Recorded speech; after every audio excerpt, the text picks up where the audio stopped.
Havelock North business owners held an emergency meeting this afternoon to discuss how they can avoid financial hurt, disaster and even closure as a result of the water contamination crisis. Where earthquakes and storms, for example, would have some measure of insurance coverage, typically a gastric bug caused by contaminated water, making 4,000 people sick, is not something that insurers are responding to at a business level. Business owners Checkpoint spoke to this afternoon say they were sick, their staff were sick, their customers were sick or staying away, and they need to know now whether council or government will offer some kind of financial relief.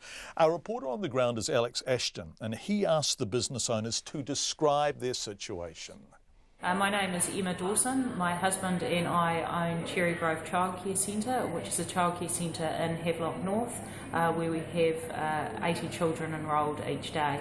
I also own a law firm in Hastings called DK Legal. Both our businesses, both the law firm and the childcare centre, have been affected by the water problems here in Havelock North. I've obviously been off work, my law firm, for 10 days with sick children, and a husband ended up in hospital. My name is Joni Williams and I have two businesses with my husband in Havelock North. RNZ Nth is a dairy processor, processing white milk into market milk and a range of cheeses and yoghurt. We also have a cafe and tasting shop called Chalk and Cheese.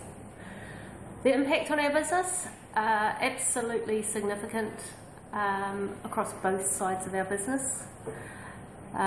We limped through, my name's Paul Graney, I'm the village butcher. We've been dealing with this water issue now for going on 12-14 days. It's impacted our business greatly. We've had to not only throw out literally thousands of dollars worth of products that we made, and then found out the water was contaminated. So water goes into like sausages, silver sides, hams, things like that, and we were of the understanding that the water supply was secure, and as soon as we found out that it wasn't, we had to do the right thing for our business and for our customers, and that was to bin that product. Okay, so Damon Harvey, I'm a Director of Attention Marketing PR.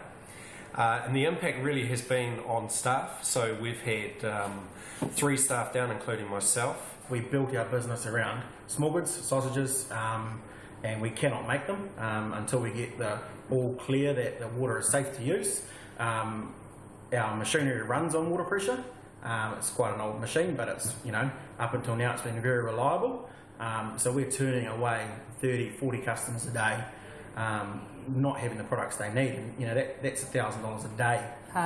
Childcare centre, we've had a number of staff away sick, either themselves or with their children, and our roll dropped to between 20 and 30 children most days of last week. I'm annoyed, frustrated.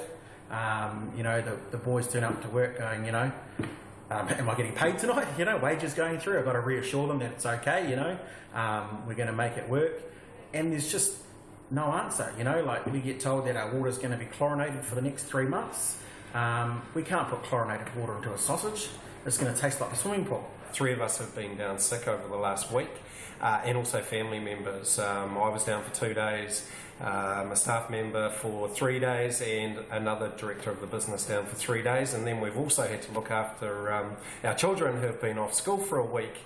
I am installing a close to $6,000 water purification equipment this afternoon, because it's either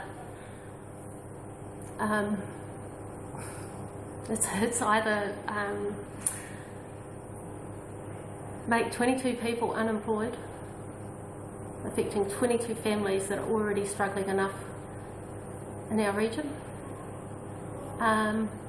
or it's suck it up and find a way to fight through it. In both businesses we are using bottled water only.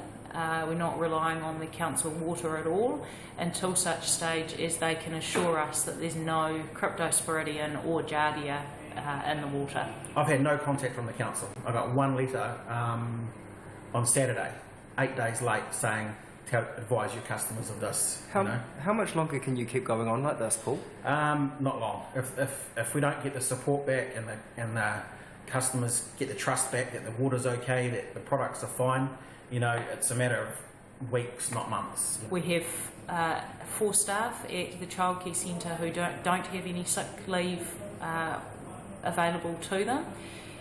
The government has said that there's financial assistance available to them. However, I've phoned WINS and it looks like they have to take more time off work to visit the WINS office. It's likely that they're only going to receive a loan that needs to be repaid. These people aren't in the financial situation to be able to repay a loan. All we're asking is to survive. All we're asking is to actually make ends meet and not come out the other end with an unmanageable debt loading. What would help from them? All we need is clean water that we don't have to boil. We don't have a huge bank balance to fall back on. We do this to feed our families, to give other people jobs, and it's just not going to go on forever. And if it's 3 months, then we would have to say we would at least lose a job. I employ 2 full-time guys, and I wouldn't be able to keep them on with the return revenue. I'm worried about making payroll. I suspended my rent this week, and basically my landlord notified me I had 2 days to get it up to date, or I'd be put into default. The wages still come out, the tax, everything just keeps coming out, the rent. We just got our rates notice of all things, So essentially, if you want to really sum it up in a nutshell, we halved our income and doubled our expenses. Havelock North business owners speaking very personally to our reporter Alex Ashton this afternoon. Businesswoman Liv Reynolds is part of a company that owns 3 restaurants. She's been on Checkpoint before, the Joel Road Cafe, Mama Chita and Hugo Chang. She called the meeting this afternoon. She says businesses can't wait and must now try to force some kind of response from either council or government. I mean, it's heartbreaking stuff. These are people that we have grown up with, that we work with. These are the people that we live with together in very close proximities in this community. So to see firsthand family, friends, employees, fellow business owners being so horrifically affected, it's you take it to heart. It's really hard to see. It's really hard to witness. So what are you going to do collectively? What next? I think we're frustrated at waiting. I think this inquiry could potentially take months. We're probably going to be on the tail end of that in terms of some consideration of compensation. So it's not so much that we're sick of waiting. We can't wait. Some businesses literally cannot wait any longer. One more week of this and they're out of business. It's as simple as that. So we've had to take matter into our own hands. We've had to be more proactive. So we are getting all the business owners together, or those that we can that aren't still at home with sick ones, to come up with some suggestions of what we think is fair, what is reachable, and we will go to council or government, whatever we think is necessary, to try and get some answers on whether or not we can get what we're asking for, suggestions of what we think is fair in terms of compensation and the like. And Liv, when are you hoping to get those suggestions and go to either local or central government? The aim, John, is for me to try and get the word out today, this afternoon, and try and rally up what we can in terms of business owners that have been, not just have been affected, but have a presence within Havelock North, and hopefully meet with them tomorrow. So I'm just trying to get the word out through our social media channels and email addresses and whatnot. So we will aim to get together tomorrow. I'd like to come out of that meeting with specific suggestions that we will then be able to release via a letter directly to council or the government, and hopefully through some media channels such as yourselves to let people know what it is that we are requesting. Liv, have you heard from Craig Foss? Has anyone there today heard from Craig Foss, who is not only the small business minister but the local MP? I can't talk on behalf of others. I haven't specifically, no. I did get a phone call from a newspaper just before I came into this meeting saying, what do you think about what's been released from WINS in terms of what they're offering? None of us know what that is. There's such limited direct information that people are calling us with, saying, hey, this is an update, this is what we're offering you guys. So I haven't heard from Craig, I haven't heard from WINZ, I haven't heard from the Hastings District Council. We have to be proactive in our own right to get information of where we're at, to be honest. Liv Reynolds, who organised that meeting this afternoon.